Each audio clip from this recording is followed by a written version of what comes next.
Yung sinasabi kong 1992 is highway pa yon. Yung nakita niyo yung highway. Hindi natin pinag-uusapan yung hardware mo. Ang pinag-uusapan natin, flood control projects. Tinatanong ka kanina, sabi mo, hindi ka pa nagkapag-umpisa ng flood control projects. Paano ka nagkaroon ng lisensya? Paano ka naging quadruple A? At lalong mahalaga, paano ka nasama sa 15?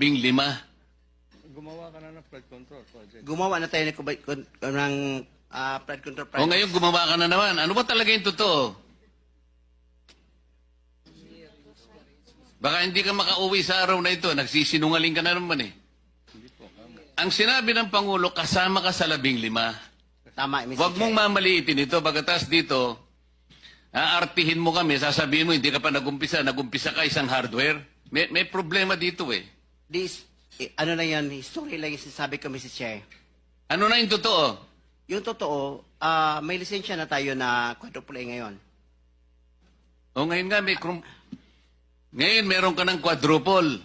Yes, Mr. Chair. O, ilang project ang na-execute mo na?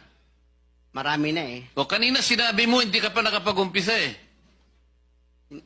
Meron akong hawak na martilyo rito, sinasabi ko sa'yo. Mr. Chair. Huwag kang tatawa-tawa kasi hindi nakakatawa ito ha.